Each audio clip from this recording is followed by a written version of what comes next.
이스라엘의 승리에 관한 소식이 널리 퍼지자 백성은 두 가지 형태의 반대를 접했습니다. 하나는 직접적인 것이었고 다른 하나는 간접적인 것이었습니다. 우리도 하나님의 명령에 순종할 때 유사한 반대를 예상할 수 있습니다. 이러한 압박에 맞서려면 하나님을 의지하고 날마다 그분과 소통해야 합니다.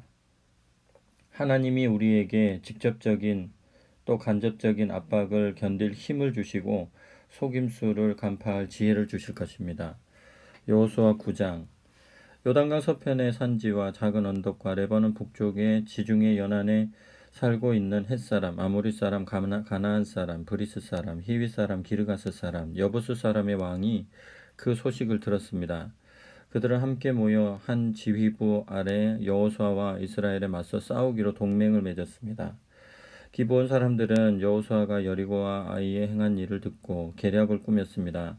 그들은 나그네로 가장했습니다. 군데군데 덧대고 기운 자루와 포도주 부대를 나귀에 싣고 너덜너덜한 신발을 신고 누더기 옷을 걸치고 말라 비틀어진 빵 조각과 부스러기 음식만 챙겼습니다. 그러고는 길갈에 있는 여호수아에게 와서 이스라엘 사람들에게 말했습니다. 우리는 먼 나라에서 왔습니다. 우리와 조약을 맺어 주십시오. 이스라엘 사람들이 이 히위 사람들에게 말했습니다. 당신들이 이 지방 사람이 아니라는 것을 어떻게 알고 우리가 당신과 조약을 맺을 수 있겠소? 그들이 여호수아에게 말했습니다. 우리가 당신의 종이 되겠습니다. 여호수아가 말했습니다. 당신들은 누구며 어디서 왔소? 그들이 말했습니다. 먼 나라 아주 멀리서 왔습니다. 당신의 종들이 이렇게 온 것은 당신의 하나님에 대해 굉장한 일들을 들었기 때문입니다. 그분께서 이집트에서 행하신 모든 일 말입니다. 요단강 동쪽의 두 아모리 왕 곧 헤스본 왕 시온과 아스타롯에서 다스리던 바산 왕 옥에게 행하신 일도 우리가 들었습니다. 우리 지도자들과 우리나라의 모든 사람들이 길에서 먹을 음식을 싸가지고 가서 그들을 만나시오. 그리고 우리는 당신들의 종이니 우리와 조약을 맺어달라고 전하시오 하고 우리에게 말했습니다. 당신들을 만나려고 떠나올 때만 해도 이 빵은 갖고 온 것처럼 따끈따끈했습니다. 그런데 보십시오. 빵 조각과 부스러기만 남았습니다. 갈라져서 기운 이 포도주 부대도 처음 포도주를 담을 때는 새 것이나 다름없었습니다. 우리의 옷과 신발도 멀고 험한 길을 오느라 이렇게 누더기가 되었습니다. 지도자들은 방문객들의 빵이 마르고 곰팡이가 핀 것과 포도주 부대가 부풀어 터진 것, 옷과 신이 낡은 것을 보았습니다. 하지만 그 속임수는 간파하지 못했습니다. 약속을 하고 조약을 맺은 후에야 사실이 알려졌습니다. 이스라엘 지도자들이 속은 것입니다. 하나님은 이스라엘에게 가나안 거주민들과 조약을 맺지 말라고 명확하게 지시하셨습니다. 전략가 여호수아는 군대를 이끌고 전쟁에 나가기 전에 하나님께 여쭈어야 함을 잘 알고 있었습니다. 하지만 평화조약은 단순해 보였으므로 여호수아와 지도자들은 그들의 뜻대로 결정을 내렸습니다. 그들은 하나님의 인도를 구하지 않고 자기들의 계획에 따라 서둘러 나감으로써 화난 백성들과 곤란한 동맹자들을 처리해야 했습니다. 다시 한번 그들은 하나님께 나아가는 것을 잊었습니다. 우리도 자주 그렇게 합니다. 새로운 상황이 생기면 하나님의 지혜와 인도를 구하는 것을 잊어버립니다. 과거로부터 교훈을 얻고 오늘에 적용한다면 많은 고난에서 우리 자신을 구할 수 있을 것입니다. 이스라엘 사람들은 그들을 살펴보고 그들의 말을 받아들였습니다. 그러나 이 일에 대해 하나님께 여쭙지는 않았습니다. 여호수아는 그들과 화친하여 그들의 목숨을 보장하는 조약을 정식으로 맺었습니다. 회중의 지도자들도 그 조약을 지키기로 맹세했습니다. 그들과 조약을 맺은 지 사흘 후에 이스라엘 백성은 그 사람들이 줄곧 그곳에 살아온 가까운 이웃인 것을 알게 되었습니다. 이스라엘 백성은 진을 걷고 출발하여 사흘 후에 그들의 성읍인 기브온, 그비라, 브에롯, 기럇 야아림에 이르렀습니다. 그러나 이스라엘 백성은 그들을 치지 않았습니다. 회중의 지도자들이 이스라엘의 하나님 앞에서 약속했기 때문입니다. 그러자 회중은 지도자들에게 반발하고 나섰습니다. 지도자들이 단합하여 회중에게 대답했습니다. 우리가 이스라엘의 하나님 앞에서 그들에게 약속했습니다. 그러니 그들에게 손을 대서는 안 됩니다. 그들을 살려주지 않으면 약속을 어긴 책임을 면할 수 없을 것입니다. 지도자들은 이어서 말했습니다. 우리는 그들을 살려둘 것입니다. 다만 그들은 온 회중을 위해 장작 패는 자와 물깃는 자로 살아갈 것입니다. 지도자들이 약속한 대로 되었습니다. 여호수아와 조언자들은 실수를 했습니다. 하지만 기브온 주민을 보호하기로 맹세했으므로 그 약속은 지켜질 것입니다. 기브온 주민들의 속임수로 그 맹세가 무효화되지는 않았습니다. 하나님이 맹세를 지키라고 명령하셨으므로 맹세를 어기는 것은 심각한 일이었습니다. 우리는 가볍게 약속하지 말고 상황을 주의 깊게 살펴야 합니다. 그들이 여호수아에게 대답했습니다. 하나님, 당신의 하나님께서 그분의 종 모세를 통해 명령하신 말씀, 곧 온 땅을 당신들에게 주고 그 땅에 사는 사람들을 모두 멸하라고 하신 말씀 우리가 똑똑히 들었습니다. 우리는 당신들 때문에 겁이 났습니다. 그래서 그렇게 했습니다. 그게 전부입니다. 이제 우리는 당신의 처분에 따르겠습니다. 당신이 옳다고 여기시는 대로 우리에게 행하십시오. 사정이 그렇게 된 것이었습니다.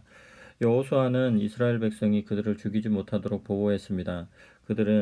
그는 그들로 하여금 회중이 쓰고 하나님이 택하신 곳에서 하나님의 제단에서 쓸 장작 패는 자와 물깃는 자로 삼았습니다. 오늘까지도 그들은 그 일을 하고 있습니다. 여호수아 10장. 얼마 후 예루살렘 왕 아도니 세덱은 여호수아가 여리고와 그 왕에게 한 것처럼 아이를 취하여 아이와 그 왕을 거룩한 저주 아래 전멸시켰다는 소식을 들었습니다. 그는 또 기브온 사람들이 이스라엘과 조약을 맺고 이웃으로 살고 있다는 소식도 들었습니다. 그와 그의 백성은 크게 놀랐습니다. 기브온은 큰 성이었고 그곳 사람들은 모두 노련한 전사들이었기 때문입니다. 예루살렘 왕 아도니 세덱은 헤브론 왕 호함, 야르뭇 왕 비람, 라기스 왕 야비야, 에글론 왕 드빌에게 전가를 보냈습니다. 와서 나를 도와주시오. 우리가 함께 기브온을 칩시다. 그들이 여호수아와 이스라엘 백성과 동맹을 맺었소. 그래서 아모리 사람의 5왕은 연합군을 결성하여 기브온을 치기 위해 나섰습니다. 기브온 사람들은 길갈의 진에 있는 여호수아에게 전가를 보냈습니다. 우리를 저버리지 마십시오. 속히 이리로 올라와서 우리를 구해 주십시오. 산지에 사는 아모리 사람의 왕들이 힘을 합쳐 우리를 공격하고 있습니다. 여호수아는 전군을 이끌고 길갈을 떠났습니다. 그들 모두가 강한 군사들이었습니다. 하나님께서 그에게 말씀하셨습니다. 머뭇거릴 것 없다. 내가 그들을 내 손아귀에 두었으니 그들 중 누구도 너에게 맞서지 못할 것이다. 남쪽에서 온 왕들로 구성된 적들의 동맹은 사실상 여호수아의 군대를 도왔습니다. 적들이 연합하여 기브온을 공격했으므로 여호수아는 연맹 정부를 대표하는 요새화된 각 성읍에 맞서 별개의 군사 행동을 벌이는 데 필요한 시간과 자원을 낭비할 필요가 없었습니다. 여호수아는 담대하게 연합군과 맞서 단 한 번의 전투로 그들을 패배시켰습니다. 이스라엘에게 승리를 주시는 하나님을 신뢰했기 때문입니다. 비록 여호수아는 기브온 주민과 조약을 맺는 그릇된 결정을 내렸지만 하나님은 자기 백성에게 충실하셨고 남쪽에서 온 왕들을 물리치고 이스라엘에 성공을 안겨주려는 계획을 세우셨습니다. 여호수아의 반응은 그의 진실성을 보여줍니다. 기브온 주민에게 속은 여호수아와 지도자들은 그들을 구조하려는 시도를 느리게 할 수도 있었습니다. 하지만 오히려 그들의 도움 요청에 즉각 반응했습니다. 비록 용서했다 하더라도 당신은 당신을 속인 사람을 얼마나 기꺼이 도와주겠습니까? 여호수아가 그랬듯이 우리가 한 말을 진지하게 여겨야 합니다. 여호수아는 길갈에서 밤새도록 행군하여 기습작전으로 그들을 쳤습니다. 하나님께서 이스라엘 앞에서 그들을 완전히 혼란에 빠뜨리셔서 기브온에서 큰 승리를 주셨습니다. 이스라엘은 벳 호론으로 가는 산등성이를 따라 아세가와 막게다까지 추격하여 그들과 싸웠습니다. 그들이 이스라엘 백성에게서 달아나 벳 호론 산등성이에서 아세가까지 비탈을 내려가는 동안 하나님께서 하늘에서 큰 우박을 퍼부으셔서 많은 사람들이 죽었습니다. 이스라엘 백성의 칼에 죽은 사람보다 우박에 맞아 죽은 사람이 더 많았습니다. 하나님께서 아모리 사람을 이스라엘에게 넘겨주시던 날 여호수아가 온 이스라엘이 듣는 데서 하나님께 아뢰었습니다. 해야 기브온 위에 멈추어라. 달아 아얄론 골짜기 위에 머물러라. 그러자 그가 적들을 물리칠 때까지 해가 멈추었고 달이 꼼짝하지 않았습니다. 해가 곧 중천에 멈추어 서서 하루 종일 그 자리에 있었습니다. 그런 날은 전에도 없었고 이후로도 없었습니다. 하나님께서 사람의 목소리를 들어주셨습니다. 참으로 하나님께서 이스라엘을 위해 싸워 주셨습니다. 태양이 어떻게 멈추었겠습니까? 물론 지구에서 보면 태양은 항상 멈추어 있습니다. 태양 주위를 도는 것은 지구입니다. 하지만 이것은 과학적인 묘사가 아니었습니다. 우리는 누군가가 태양이 뜨고 진다고 말할 때 헷갈리지 않습니다. 요지는 하루가 길어졌다는 것이지 하나님이 낮을 연장하기 위해 특정한 방법을 사용하셨다는 것이 아닙니다. 어떻게 이런 사건이 일어났는지를 놓고 두 가지 설명이 주어졌습니다. 히브리어 원문의 표현이 시사하는 것과 같이 지구의 정상적인 자전 속도가 느려져 여호수아에게 시간을 더 주었습니다. 또 태양 광선에 이례적인 굴절이 빛이 비치는 시간을 늘렸습니다. 하나님이 어떤 방법을 택하셨든 성경은 기적적으로 낮이 길어졌다는 것과 이스라엘 백성을 위한 하나님의 개입이 전체를 뒤집었다는 것을 분명히 합니다. 그 후에 여호수아는 온 이스라엘을 이끌고 길갈의 진으로 돌아왔습니다. 한편 다섯 왕은 막게다의 굴에 숨어 있었습니다. 누군가 여호수아에게 다섯 왕이 막게다 굴에 숨은 것을 알아냈습니다 하고 전했습니다. 여호수아가 말했습니다. 큰 돌을 굴려 굴 입구를 막고 호위병들을 세워 지켜라. 너희는 지체하지 말고 적을 추격하여라. 퇴로를 차단하여 그들이 자기들 성읍으로 다시 들어가지 못하게 하여라. 하나님께서 그들을 너희에게 넘겨주셨다. 여호수아와 이스라엘 백성은 그들을 죽여 전멸시켰습니다. 겨우 몇 사람만 피하여 요새화된 성읍들로 도망쳐 갔습니다. 온 군대가 무사히 진으로 막게다의 여호수아에게로 돌아왔습니다.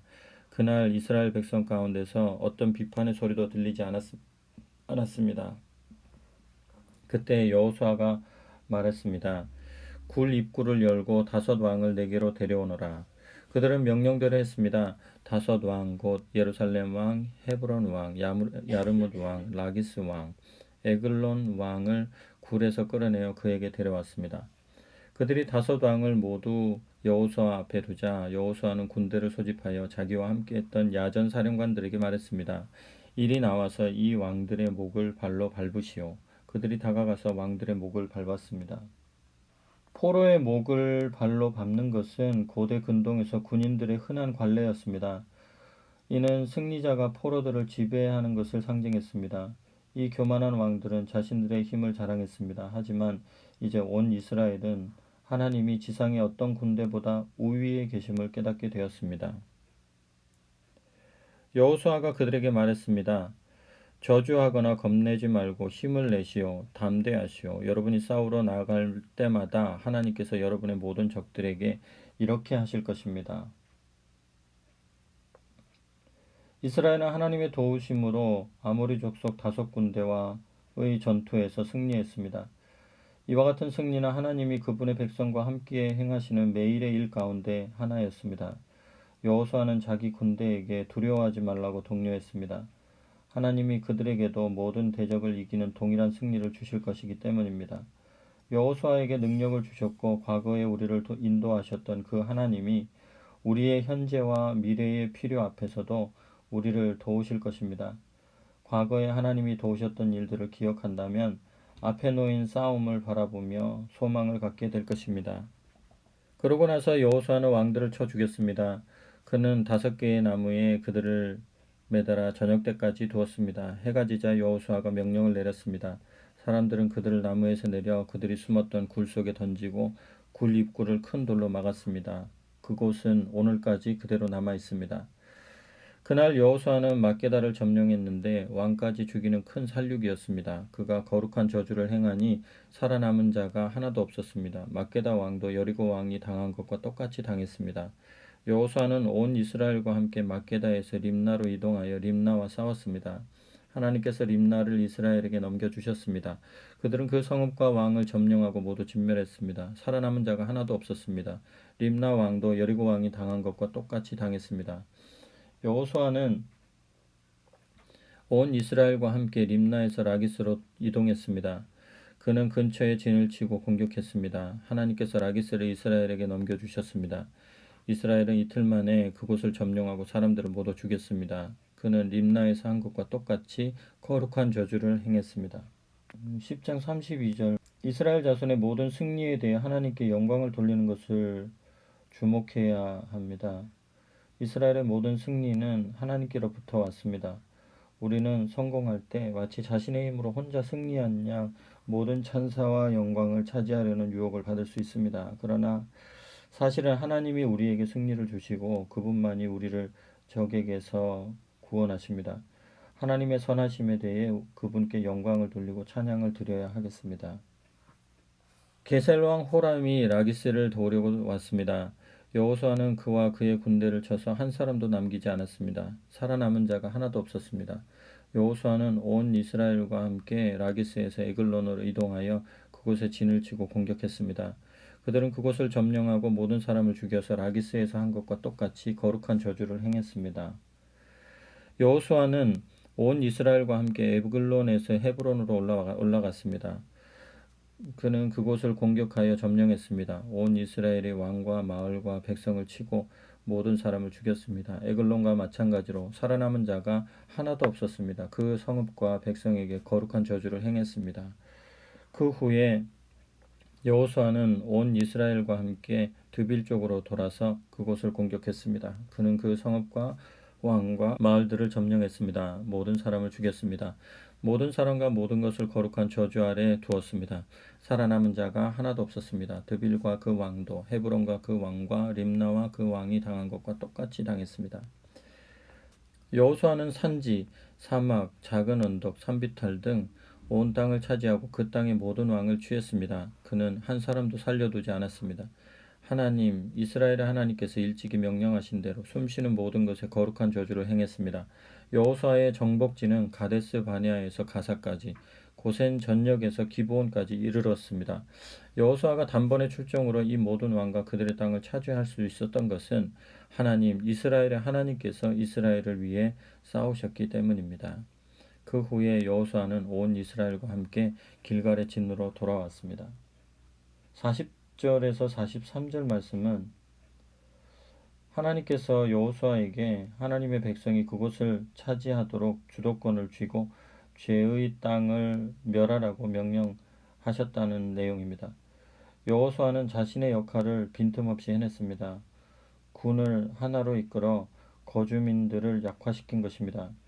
하나님이 더 이상 죄를 짓지 말라고 명령하실 때 우리는 잠시 멈추어 토론하거나 대안을 생각하거나 타협안으로 협상을 하거나 합리화해서는 안 됩니다. 오히려 우리의 반응은 여호수아처럼 빠르고 완벽하게 해야 합니다. 우리를 죄로 이끌 수 있는 관계들과 행동들을 피하는 일에는 가차없어야 합니다.